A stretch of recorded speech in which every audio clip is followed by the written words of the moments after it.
Coming up on Wow, I Never Knew That. It's an American icon enjoyed in places all over the globe. Now, learn the tucked away trivia of how a pharmacist and an accountant created the most famous drink in the world. We'll take you behind the scenes of Coca-Cola.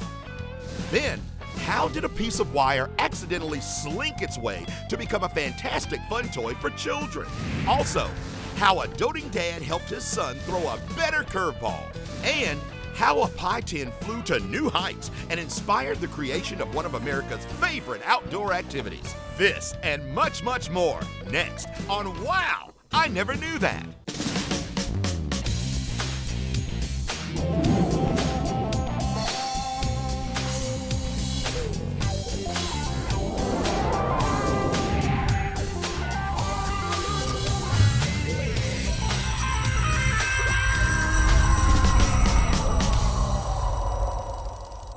Welcome to Wow, I Never Knew That, the show that answers life's little questions. Hello everybody, I'm JJ.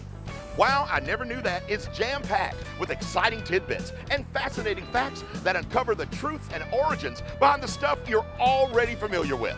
From the items you use every day, to the phrases you use in conversation, to the habits you're so accustomed to, you'll be fascinated to learn how they've all really come about.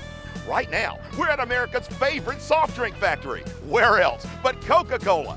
We'll take you behind the bottle and share the inside fizz on how this iconic beverage got its start. Did you know that the color red was not always Coke's color? We'll have the colorful story and a whole lot more just a little bit later. But first, take a look at this, and I'll bet you'll say, wow, I never knew that. Take a look underfoot. You may just be standing on a manhole cover. These sewer system covers date back to ancient Rome. They were originally made of stone. So why are manhole covers round and not square or rectangle or some other shape? You see, the round shape makes it a safety cover, something other shapes can't claim. Here's why. You see, a manhole cover's round shape will not let itself fall into the hole it is so carefully guarding. A tiny lip around the perimeter of the hole holds the cover in place and is really the secret behind its success. A square cover, for example, could be inserted diagonally and could be dropped into the hole. Now, today's manhole covers are usually made of cast iron, and in some areas around the world, they're also works of art. Growing up, you probably had a cuddly stuffed teddy bear. But how did this cute animal get its name? Would you believe it was our 26th president who inspired it? That's right. You see, in 1902, Theodore Teddy Roosevelt went on a hunting trip in Mississippi. It turns out that the president wasn't a good shot. He was unable to gun down any animals. So the hunting group he was with caught a wild bear and tied it to a tree. They thought for sure Mr. Roosevelt couldn't miss. But the president refused to shoot the defenseless animal. He said, "Spare the bear." Then two Brooklyn shopkeepers were so proud of their leader, they created a toy soft bear to honor him. They named it Teddy's Bear. Well, America had mammal mania. The teddy bear roared into children's bedrooms ever since. In 1825, Thomas Drummond invented a light source by burning calcium oxide, also known as the chemical compound lime, in a hot hydrogen-oxygen flame. This created a brilliant white light. At the time, performance theaters didn't have safe, bright ways to illuminate their actors while performing. So Mr. Drummond got the idea to create lantern-type devices to light up parts of the stage. So when an actor was being lit and in the spotlight, they really were in the limelight.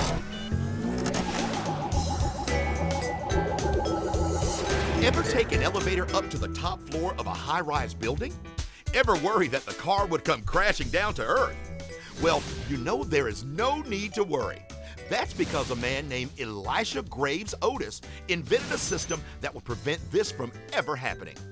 First off, Mr. Otis didn't invent the elevator. They were around since the 3rd century BC. The problem in those times is that people were afraid to use them for fear the ropes would break and they would come crashing down to their untimely death. It was Otis's bright idea to create a system that would catch a falling car through the use of a special braking system. By putting together some springs and a ratchet assembly, Otis built his own prototype. So how did he convince the public that elevators with his new device attached were truly safe? In 1854, he dramatically demonstrated that his invention really does work.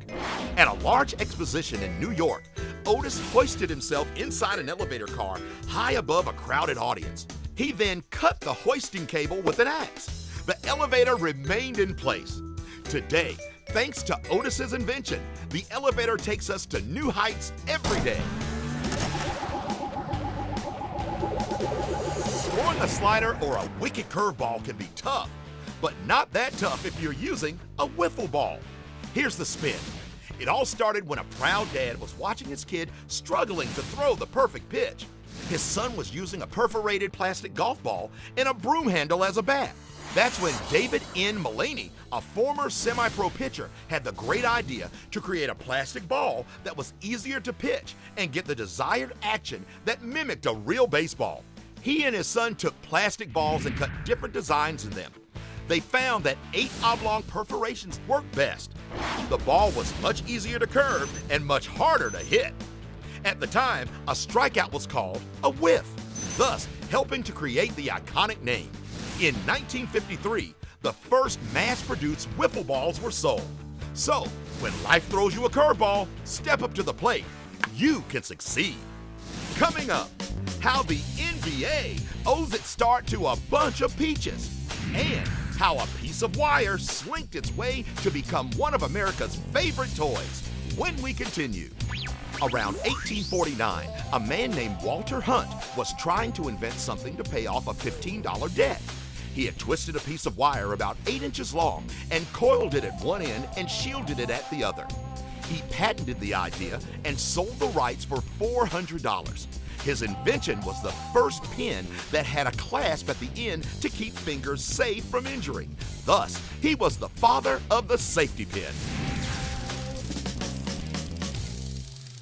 Alien Tape is the incredible new advanced grip technology tape that instantly locks anything into place without screws or anchors. Alien Tape comes right off because it doesn't use adhesive. There's more. Alien Tape is reusable. Remove it, rinse it, and reuse it. Use it again and it's just as strong. Call or go online to get your roll of the incredible Alien Tape for $19.99 plus shipping and processing. Order today and you can get 2 additional rolls of Alien Tape absolutely free. 3 rolls of Alien Tape for one low price. Click or call now.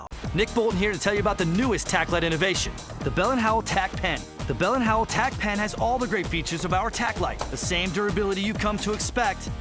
Clips to your pocket so you can take it anywhere, can help you make quick repairs or break a window in an emergency. It even functions like a regular pen. And yes, it survived getting run over by my Humvee. Get your Bell & Howell Tack Pen for just $19.99, backed by our 10-year warranty. While supplies last, you can get a second one. Just pay a separate fee. Get yours today.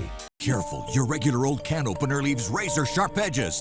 Ouch! You need the new Safety Can Express. Now you can pop the top off and leave perfectly smooth edges on the lid and the can. Other openers use blades to cut through the lid, leaving razor-sharp edges. Safety Can Express actually unseals the lid from the side, leaving smooth, safe edges. Safety Can works on broken pop-top cans, dented cans, big heavy cans, small odd-shaped cans too. No more sharp steel when Safety Can breaks the seal. Call and get the new Safety Can Express for just $29.99. This offer is not available on Amazon. But wait, call today and you can double your order. Just pay separate fee. We will even ship it right to your door, absolutely free. Call now. Call 1-800-379-8907 or visit safetycanexpress.com. So call 1-800-379-8907 now.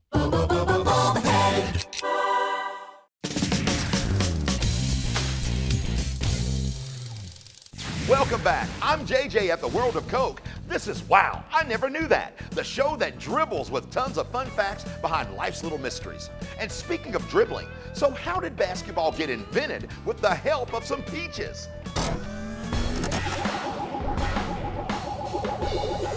Hey, let's shoot some peach baskets. Yep, that's how the game of basketball originally started. You see, in 1891, a Canadian gym teacher came up with an idea of dribbling a soccer ball up and down a court. Points were earned by getting the ball into the peach basket. In 1893, an iron hoop and type of rope pocket was introduced. Around 1903, the rope pocket had its bottom cut out and became the type of net that we know today. By cutting the bottom out, the chore of retrieving the ball after each score was eliminated. Eating exotic foods are the spice of life. But what do you do when that spice starts to burn your mouth? Well, got milk? When you eat something spicy, it's the chemicals in those foods that cause the burn. These chemicals, usually capsicum, are usually oil soluble, not water soluble. So drinking water only spreads these oils even more. Drinking milk will cool your tongue. Whole milk is best as it has the most fats. These fats will coat your tongue and cause the heat level to decrease. Welcome to the crossroads of America, Longacre Square. That doesn't have such a nice ring to it. We all know the real crossroads of the world is the most famous square of all time, Times Square. Actually, Times Square isn't even a real square. It's more of a triangle or intersection. It's where Broadway and 7th Avenue cross at 42nd Street. It got its new name in 1904 when one of the nation's most well-respected newspapers, the New York Times, moved its headquarters to the area. It was Mayor George McClellan who signed a resolution to change the name. The original name really was, in fact, Longacre Square. Today, the New York Times have since moved their offices to 628th Avenue. Ah, behold the sacred piggy bank. Many a child's hopes and dreams lie within its cavernous belly. Coins of all denominations reside there, just waiting to be turned into a big bag of candy or a brand new toy. But just where did the piggy bank come from? Well, during the Middle Ages, metal utensils were expensive and seldom used for household wares. Instead, dishes and pots were made of an economical clay called pig, spelled P-Y-G-G. They would drop an extra coin or two in those clay jars. They called this their pig bank. Several hundred years later, folks forgot that pig, P-Y-G-G, referred to the economical clay. In the 19th century, when English potters received requests for a pig bank, they made clay banks shaped like, well, a pig. It was an instant hit with children. Before today's high-tech games for kids, there was one toy that was simple yet loads of fun. I'm talking about the Slinky. In 1943, an engineer for the U.S. Navy, Richard James, was amazed when a torsion spring fell off his lab table. The spring had an amazing slinky property that was fun to watch as it hit the floor. Intrigued by the properties of the wire, he thought it would make a fun toy for kids. So he borrowed $500 to start a company with his wife, Betty. It took 80 feet of wire to make each toy. Today, Americans still love Slinkies, despite they use no power and can't be played on an LCD screen. Next, how playing cards changed the deli counter forever, and how some apple pie and some college kids help create one of our favorite outdoor recreational activities. Stick around. The term hijack has an interesting beginning. Back in the day, robbers would ask their victims to raise their hands above their heads. They would say, "Stick them up high, Jack." The name Jack was very common in the U.S. at that time. The term hijack was a combination of the word high and the word jack. You need a fan, but they're bulky, awkward, and never put the breeze exactly where you want it. Introducing my fold-away fan from Bell & Howell, the compact cordless fan that unfolds into your own personal wind machine and extends to nearly 4 feet high. Its lightweight, portable design makes it easier than ever to have a targeted breeze anywhere. Plus, this whisper quiet fan has 3 separate speeds, making personalizing your comfort a breeze. My foldaway fan's rechargeable lithium battery lasts up to 10 hours, and it has enough power to blast a breeze to the other side of this room. Its unique telescoping stand allows you to place it on the floor, so the breeze will reach anywhere with ease. Then the whole thing folds away for easy storage. Get my foldaway fan from Bell & Howell for just 2 payments of $19.99. It comes with the USB cable to make charging fast and easy. My foldaway fan. Call or click now. Call 1-800-980-5221. That's 1-800-980-5221, or go to myfoldawayfan.com. Careful, your regular old can opener leaves razor-sharp edges. Ouch! You need the new Safety Can Express. Now you can pop the top off and leave perfectly smooth edges on the lid and the can. Other openers use blades to cut through the lid, leaving razor-sharp edges. Safety Can Express actually unseals the lid from the side, leaving smooth, safe edges. Safety Can works on broken pop-top cans, dented cans, big heavy cans, small odd-shaped cans too. No more sharp steel when Safety Can breaks the seal. Call and get the new Safety Can Express for just $29.99. This offer is not available on Amazon. But wait, call today and you can double your order. Just pay separate fee. We will even ship it right to your door, absolutely free. Call now. Call 1-800-379-8907 or visit safetycanexpress.com. So call 1-800-379-8907 now. Nick Bolton here to tell you about the newest tack-light innovation, the Bell & Howell Tack Pen. The Bell & Howell Tack Pen has all the great features of our tack light, the same durability you come to expect. Clips to your pocket so you can take it anywhere, can help you make quick repairs or break a window in an emergency. It even functions like a regular pen. And yes, it survived getting run over by my Humvee. Get your Bell & Howell Tack Pen for just $19.99, backed by our 10-year warranty. While supplies last, you can get a second one. Just pay a separate fee. Get yours today.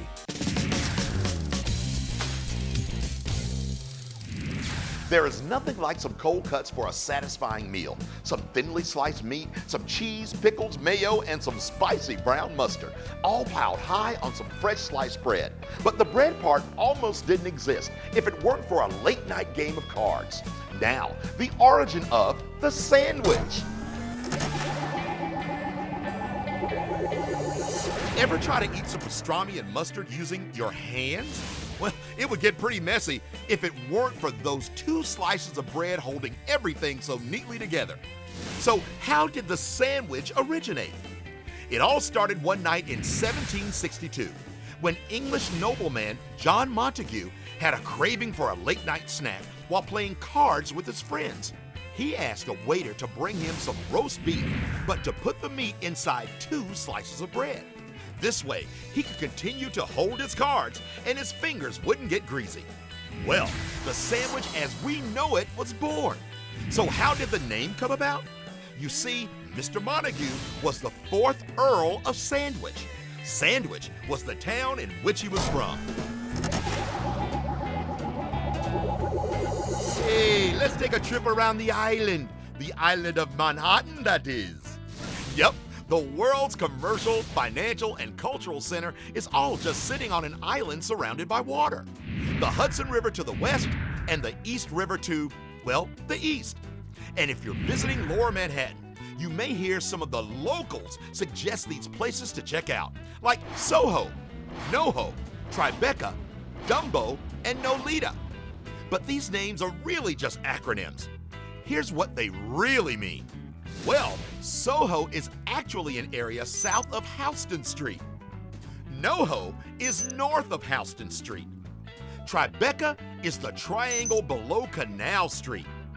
Dumbo is down under the Manhattan Bridge overpass. And Nolita is north of Little Italy. It's Houston to the north, Bowery to the east, Broome on the south, and Lafayette to the west. Now that you've got the 411, you won't seem like a tourist. Olé! In Spain, bullfighting is as popular as football. But I've always wondered, why does the bull charge after the red cape the matador is waving? The answer will have you seeing red. Spanish matadors began using a small red cape, or muleta, in bullfighting around the 1700s. Ever since, people have perpetuated the color-charged myth that red makes bulls go wild. Now, here's where it gets interesting. Experiments have been done using red, blue, and white capes when enticing a bull to charge. When the capes were motionless, the bulls either did not charge or gave a half-hearted attempt. But when the flags were waved, the bull launched an aggressive attack. Turns out, the color red or any other color isn't what causes the bulls to attack. In fact, bulls don't seem to have any color preference at all. They'll charge whichever object is moving the most, which means this old myth can get tossed right out of the ring.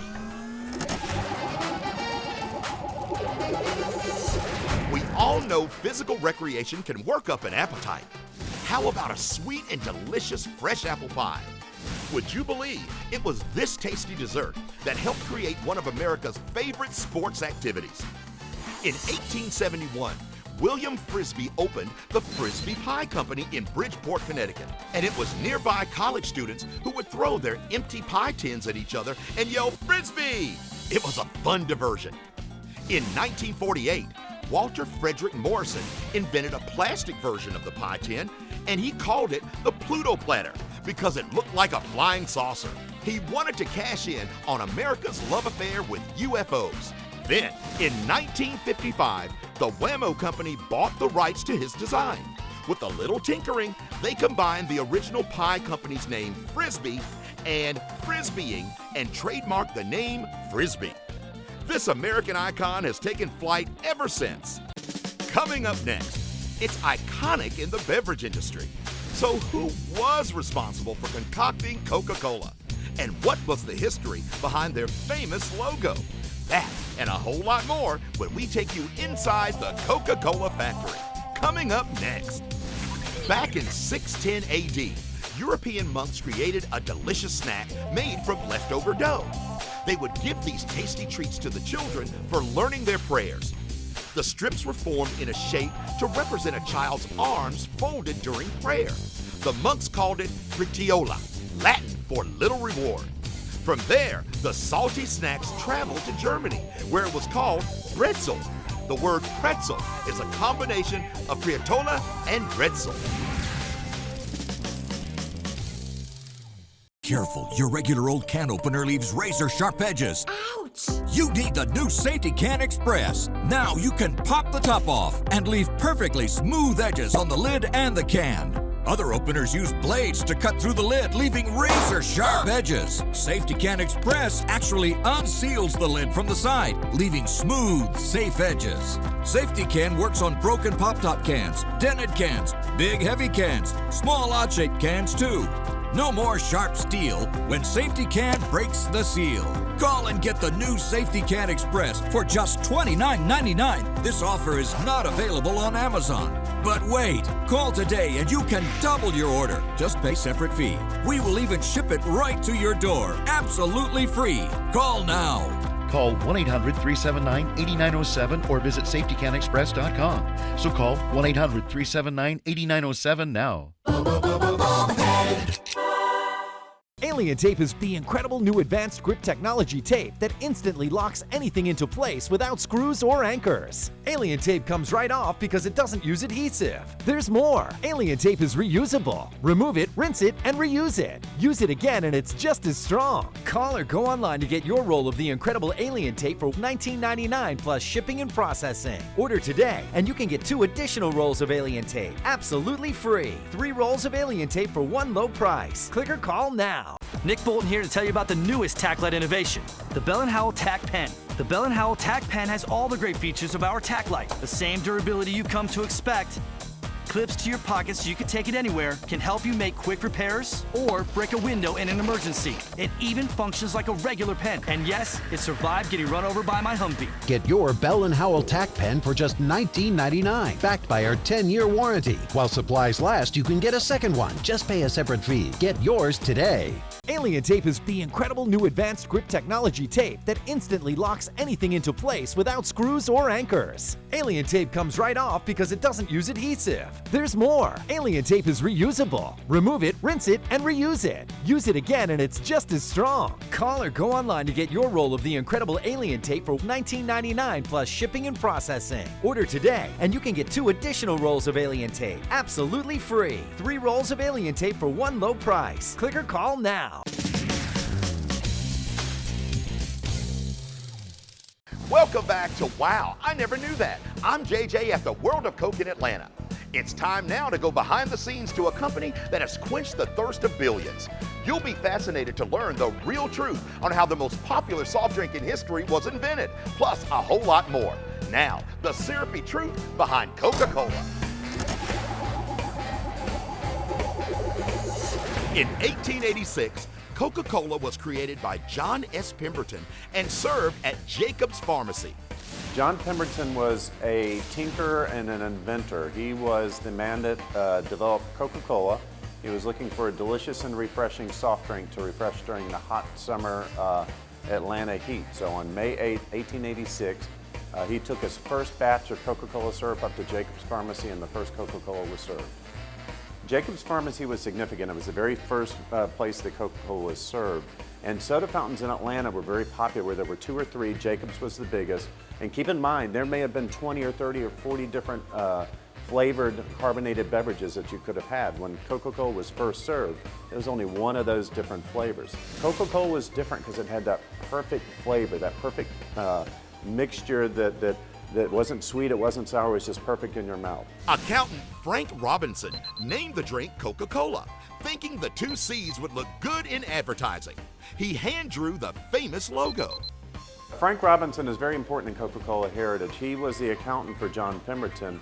He was also the man that developed the famous Coca-Cola logo, the script logo that everybody recognizes.